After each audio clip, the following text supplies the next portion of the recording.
have another spooky story for you guys. This one was submitted by someone who went to take her engagement photos next to an old church that had partially burned down, and she really wanted to share her story with us. So let's just jump right into it. I got engaged back in 2021, and like most brides to be, I wanted our engagement photos to feel special. In my small town, there's an old church that burned down decades ago. While most of the church was gone, the stone walls and some of the charred wood beams were still standing and now covered in beautiful ivy. Some people tend to avoid the area because they believe that it's cursed.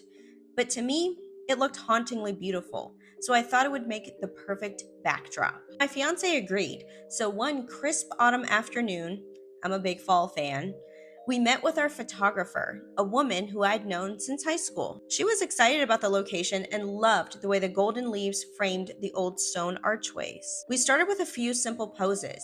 We tried holding hands, leaning up against the walls, and then we also tried standing under some of the beautiful arches. But after a few minutes, our photographer stopped shooting. She scrolled through the images and called us over. When we got there, she held the camera close to her chest and said, "I have to show you something, and I'm not sure what's going on, but I think my camera might be broken." Then she flipped her camera around to show us and started flipping through the pictures so we could see what she was talking about.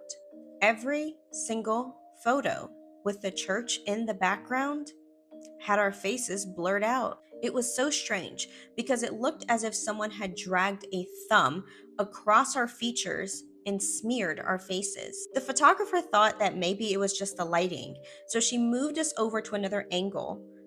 But the same thing kept happening. We tried the front of the church, the back of it, each of the two sides, but it didn't matter. As long as the old church was in the backdrop, our faces were blurred. Trying to troubleshoot, she suggested that we step into the grove of the autumn trees behind the property. The moment we switched locations, the photos were perfect. Every smile, every detail of our faces was sharp and clear. Thinking we had resolved the issue, we decided to try the church again. But as soon as we stepped back in front of the church, the blurred faces were back. My fiance and I tried to push through because we really wanted the pictures. But the longer we stood there, the more agitated we became. My fiance kept shifting around uncomfortably, glancing over his shoulder. Then he suddenly stiffened and whipped his head around to look behind us. Before I could respond, a crow let out a harsh caw right above us and swooped down low enough to make us duck instinctively. After that, the photographer suggested that we just go ahead and wrap up. But I insisted on getting at least one clear shot of just the ruins. I don't know what exactly I was hoping to see by taking that picture, but I just thought maybe there was something that would explain why just our faces were blurred. She handed me the camera, and I took a few frames with no one in them. When we checked, the pictures were perfect. Every stone, every beam, every creeping vine came out crisp. The distortion only appeared when we were in the frame.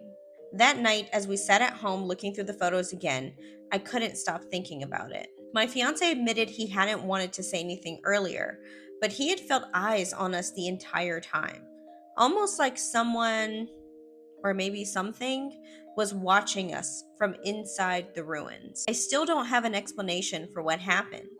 The church looked beautiful in those photos that I took without us, but those blurred faces of ours still haunt me. So what do you guys think about this story? Leave your thoughts down in the comments, and don't forget to like and follow for more spooky stories.